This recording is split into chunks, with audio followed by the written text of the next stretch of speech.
n'abatamenyekana ariko turi ibirangirire. Dusa nkaho turi abakene ariko dutungisha abangahe benshi. Dusa nkaho ntacyo dufite ariko dufite bingahe byose.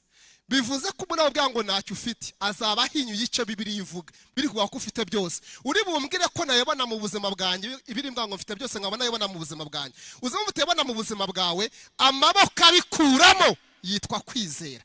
Abikura akabizana mu buzima bwawe. Iyo byizera bigenda bigaragara mu buzima. Kandi kwizera ntabwo umuntu abivuga ahubwo ni igikorwa umuntu akora. Nta nubwo umuntu aririmba kwizera ni ubuzima abamo. Hallelujah. Hallelujah. Nshuti yanjye Imana yaturemeye gusabana nayo. Ikeneye kwiha umwanya. Abantu basabana na WhatsApp. Akamara amasaha 10 kuri WhatsApp. Akamara amasaha menshi kuri TikTok.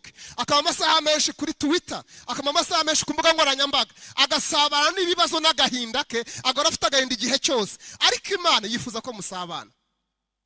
Ukeneye kwiha umwanya mu mitekerereze yawe. Ntabwo ari Imana utekereza ko wagize ikibazo cy'inzu cyangwa wabuze amafaranga ya credit. Ukeneye ko ukereya cyangwa witoza umwitozo wo gusabana n'Imana amasaha yose kandi mukabana ibihe byose.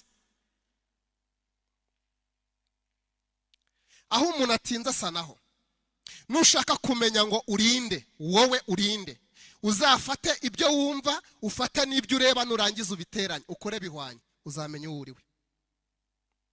Kuko ibitekerezo nibyo bigira umuntu. Umuntu ni imitekerereze. Nene imitekerereze Salomo yaravuze ngo rinda umutima wawe kuruta ibindi byose birindwa kuko ari ubugingo bikomoka. Umutima bavuga ngo ni mindset, imitekerereze. Kurinda umutima ni ukurinda ibitekerezo byawe. Ni guturinda ibitekerezo byawe. Ugomba kwirinda mu byo ureba n'ibyo wumva. Iyo urimo kureba ugaburira ibitekerezo, iyo wumva ugaburira ibitekerezo. Niyo mpamvu imbaraga zo gusoma zituma ugaburira ibitekerezo byamara gukira ibyo watekereje bikagenga ubuzima bwawe bw'ejo hazaza. Navuze ngo ushobora kwihesha umugisha cyangwa kwiva umushingiye ku byo uzi cyangwa wamenye.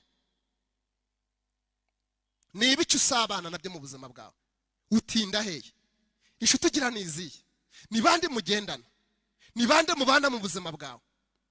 Ubana abantu bakuzamura mu kwitsa ngo n'abantu manura kwizera kwawe. Ni bande mubana mu buzima bwawe? Aho rero ntabwo uzarenganya Imana ng'Imana yarakuretse. Imana ikeneye kwaguka mu mitekerereze, warangiza ukatekereza uko Imana itekereza bigahura n'ukuri kw'ijambo ry'Imana bikahinduka ubuzima bwawe. Ikintu Imana yahaye umuntu yamuremeye gikomeye, yamuremeye gusabana nayo. Babwira igitintu gikomeye, nta kindi kiremwa na kimwe kiriho gisabana n'Imana.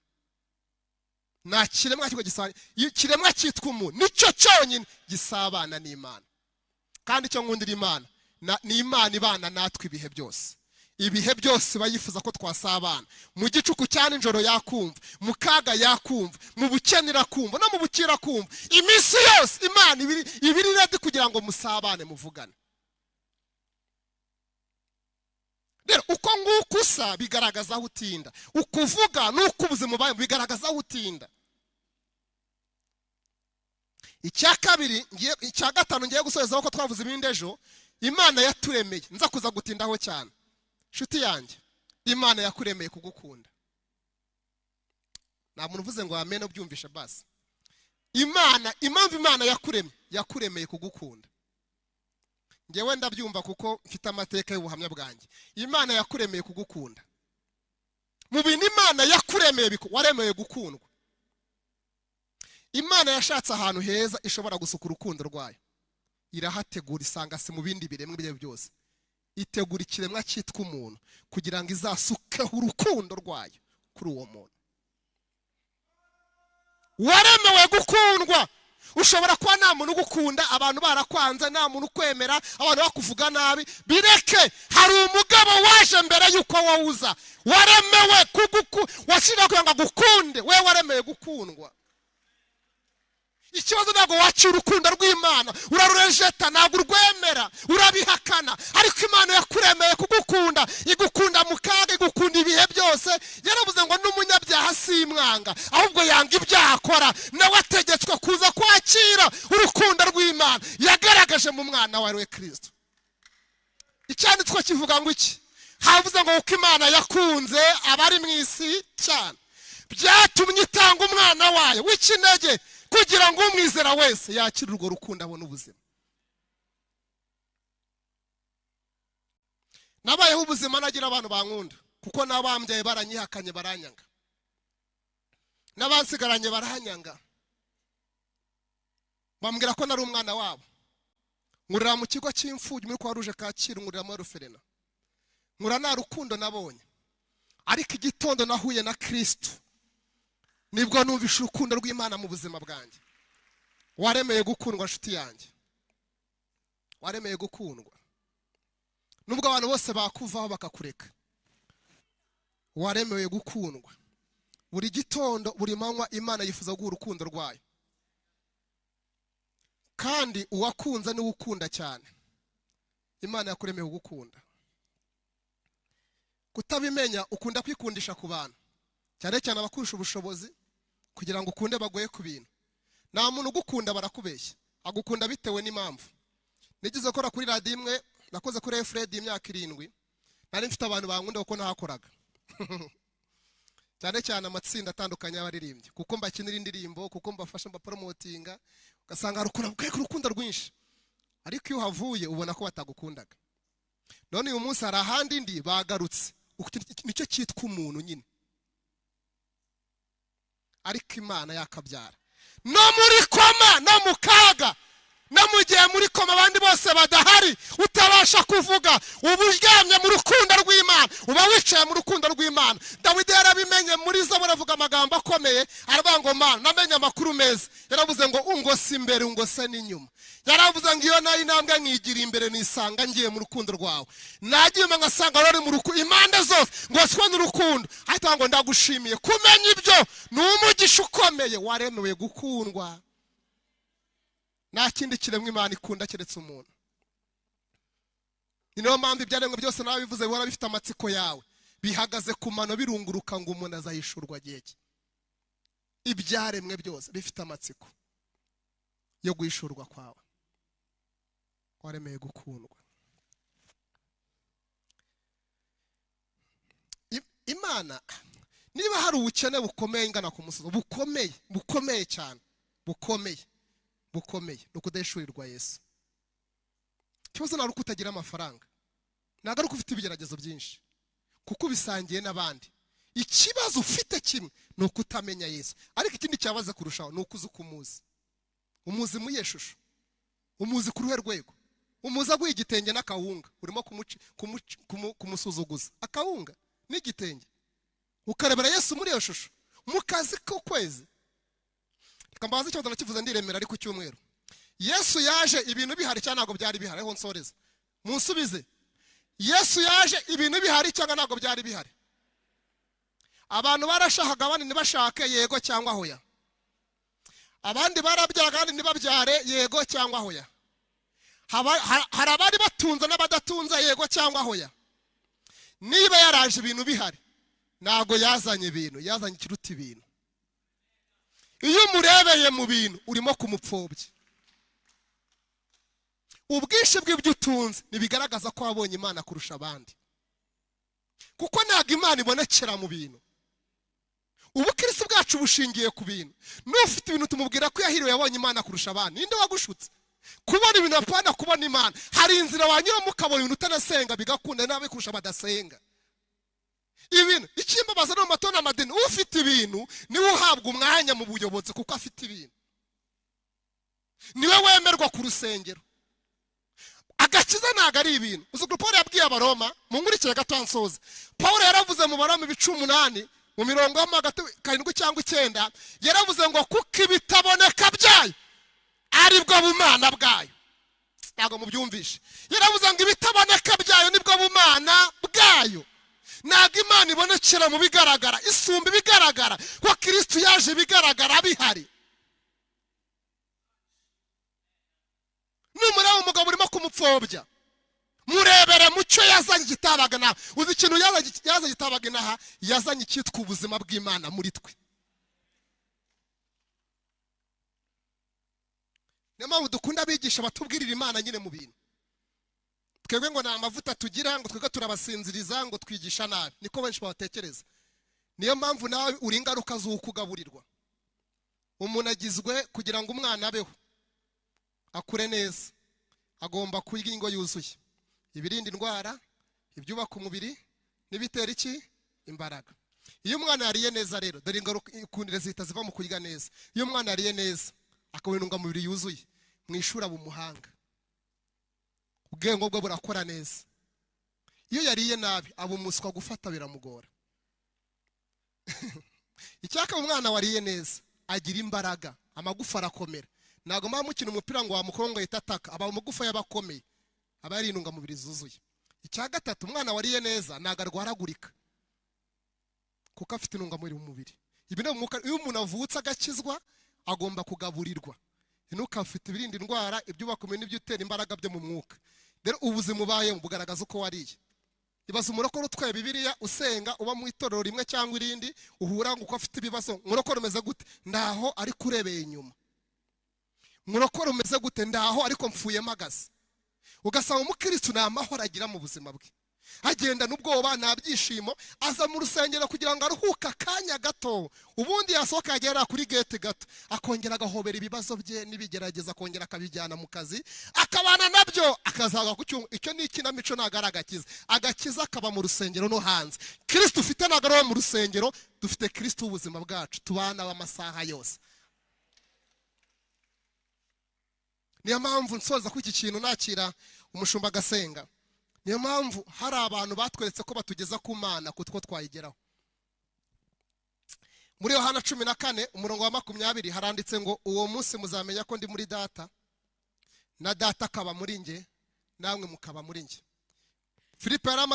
Yesu yaramaze kubabwira 14 umurongo wa mbere, yarabwiye ngo nimuhagarike imitima yanyu, nimwizere Imana, nanjye mugire gute? Munyizere.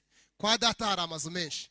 Akibivuga yitwa Toma itazamura ikiganza, atavuga ati ariko byose wavuze nge nakureberaga mu bintu bifatika bigaragara, kumbwira ngo ugiye kugenda ugiye. Ahita amubwira ngo twereke inzira, yarabigize gute?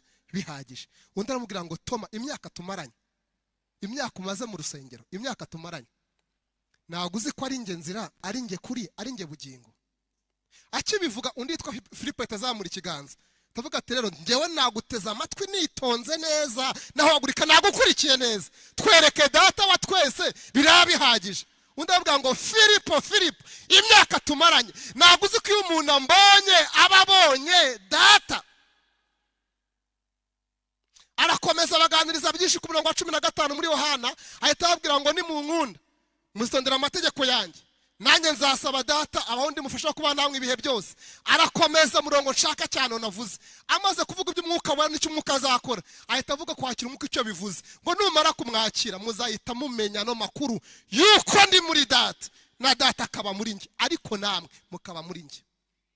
Ngo nimukore imibare mukuremo, mukore bihwanye twumve. Kristo ari muri Data, Data ari muri Kristo, nawe uri muri Data. Imbaze rero umuntu uri muri Data akaba arimo kwimukira abarozi, avuga ngo ahantu nuye ngo bamereye nabi, ndimutse meze nabi, ndabimukiye. Tikaye n'Imana yabimbwiye, tumuhanuzi yabivuze. Ugafata itara rigaricanye ryaka kuri uwo musozi, inyenyeri ukahita uyimukana ugasiga umwijima. Imbaraga zikurimo ni imbaraga z'influence, ntabwo ari imbaraga z'influence. Ni imbaraga zihindura, ntabwo ari imbaraga zihindurwa. Kutabimenya utagombaga gutinya.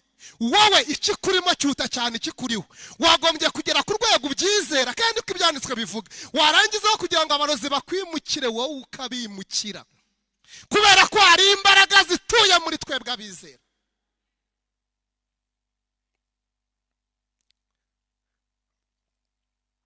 Uwo munsi muzamenya ko ndi mwiza. Inyigisho ndimo ndavuga ngo turi abana bari mu mwana, ariko n'umwana uri mu bana.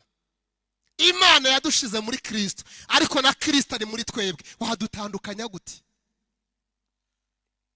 Kubimenya nibwo buzima. Ibaze icyo nari mbikure, ibaze rero kugira ngo umuntu umeze uko yumve ko ari umuntu agomba kujya gucaho kugira ngo abashe kubona Imana. Niyo mpamvu ninjye nta wundi mvuze, ntabwo ngundi umuntu umbwira ngo nsengera, ngundi umuntu umbwira ngo dufatanye gusenga, twinginge Data wa twese kucyumva ko bagusengera. ninde ukugera imbere ya data? Hari abantu bafite amazina ngo akomeye ngo bagera ku Mana kurusha abandi, babikora kubera inyungu zabo bafite mu bantu. Imana ni data, ugera kuri data wenyine, kuko umwenda watabutsemo kabiri kugira ngo buri wese agere ku Mana. Abantu barira ngo babatwaye amafaranga bageze gute? Kubera iki? Kubera kutamenya. Yesu yavuze ngo ubwoko bwanjye burarimbutse, buzize ikintu kimwe, ni ukutamenya. Nta kindi bavuze. Barasenga, bararirimba, ariko bararimbutse bazize kutamenya, nicyo bazize. Ninde ukugeza ku Mana? Njye mfite abana babiri b'abakobwa mu rugo, nsoze kuri ubwo buhamya. Dufite n'umutantine mu rugo. Ibaze kugira ngo nange urugero. Ibaze umukobwa wanjye agiye kugira ikintu anyeneraho, akanyura ku mutantine, umukozi wo mu rugo, kavuga ati genda umbwirire papa agira ikinamo. Ibaze, murumva ikintu kimeze. Umutantine wo mu rugo umva ikintu dufitanye isano y'akazi. Arakora nkamuhemba akakora, akoze nabi namwiruka, ntago naba nkoze icyaha, nkazana undi. Dufitanye isano y'iki? Y'akazi. Ariko abana banjye ntago dufitanye isano y'akazi. Bakoze badakoze ni abana. Uzi impamvu ari abana? Ndi muri bo nabo bari muri njye. Murabyemera si mubyemera? Ngewe nubwo nabihakana si byakunda. Bapimye diye, nubwo bafata ingoyi gusa bakazipima, basanga emika ari muri njye, ntago byatandukana. Ibaze rero icyo kintu kutakimenya. Abana banjye dufitanye isano y'amaraso, ntago ari isano y'imirimo.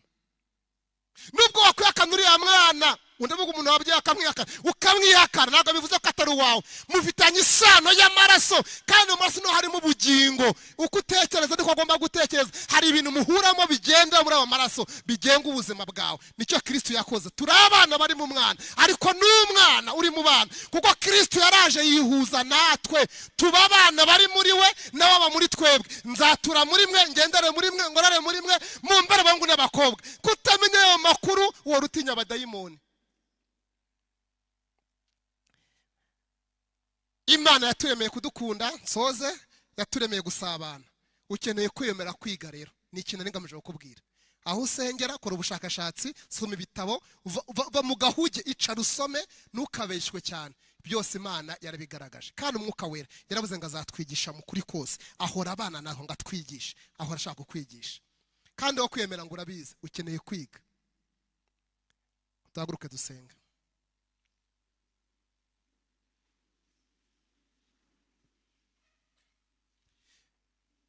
Ngewe mba numva nshaka, numva nyoboye kwigisha cyane kuruta kubwiriza. Kandi mbabwiza ukuri, Imana irimo gutegura ikiragano gishya, irimo gutegura abantu kugira ngo bige. Kandi hari impamvu. Ukeneye kwiga ukicara ugatekereza ku byo urimo gukora. Ndinginga umushumba Jean Paul ndetse n'umushumba Rubere baraza kuzana basenge, batambuke badusengere.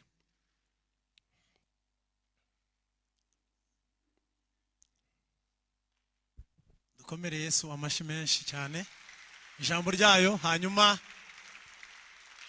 reka dusabe, ngwino nawe mwari. Hanyuma reka dusabe umuntu wakwakira Yesu, umuntu umva ijambo ry'Imana ryamukozeho akavuga ngo ndumva nshaka kwakira Yesu muri riteraniro. Uzamura ikiganza tugusengere. Ubutumwa bwiza bugira imbaraga, burakiza, buraturondora, butubwira abo turi bo, hanyuma bakatubwira kwikosora no guhindukira. Ubaye uhari zamura ikiganza tugusengere. Urahari wakira Yesu cyangwa wasubiye inyuma akavuga ngo ndumva nshaka kwakira Yesu? Urahari? Yego. Ntabwo ahari. Reka tumusabire umugisha mukozi w'Imana. Imana imuhe umugisha kubw'ijambo ryayo. Hanyuma reka nsabe mwari mudafani asengere imitima yacu kugira ngo twakire uyu mugisha Imana yaduhaye. Amen. Amen. Nanivuze ngo amen. Twakire uyu mugisha Imana yagize gute? Yaduhaye. Umugisha wo kuduha Yesu. Hanyuma ku bwa Yesu tukaba abana b'Imana. Tukaba abana b'Imana. Nari mwinginze ngo umenye uwo uri we, yuko uri umwana w'iki? Uri umwana w'Imana. Numva nabishimangira. Wambabarira ukajya ureka gusakuriza abahisi n'abagenzi, ukamenya agaciro ufite. Siko utanyumvise. mwanyumvise wambabarira ukareka gusakuriza abahisi n'abagenzi ukamenya agaciro ufite menya ngo ndi umwana mfite agaciro. Hari ikintu kiruta Imana mu ijuru no mu isi? Hari ikintu kiruta Imana? Urayiruta wowe?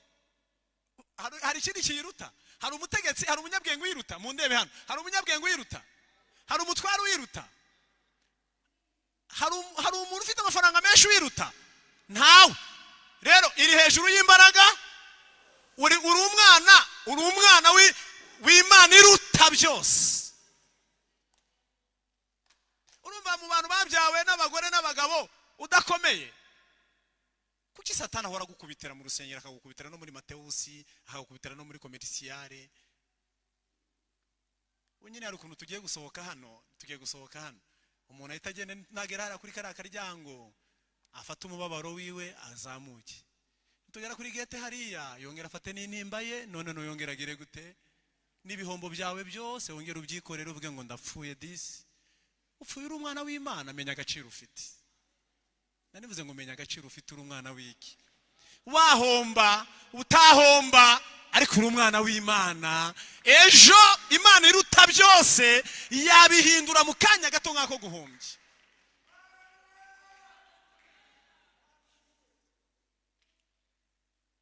Ariko mwakwihanye ako tuzigo twanyu mugiye kwikorera mugeze hariya. Imana mushumba araza kubisengera, turiya tuzigo mujye mufata mugeze hariya, Imana dutsinde mu izina ryande. Ubwo murongera mugafata tuzigo twanyu tw'imibabaro n'agahinda, mukongera mukatwikorera mukatuzamukana. Abantu bataje gusenga bahura namwe mumeze neza, umva wapi kabisa, kandi muvuye hano kandi bo bataje, bo ntabwo baje, ariko mugiye kubabwira, mugiye kwifatanya nabo muvuga ngo wapi ku maseta. Hari umuntu ugiye kuvuga mu kanya, ese mwege mwacuruje? Abo mwacuruje bababwira ngo wapi, ntabwo wancururije. Turapfuye, mugahita mupfana mwembi, abashe gusenga n'abataje gusenga mwembi mugapfira rimwe. Dusengere Imana duhe umutima wo kwizera.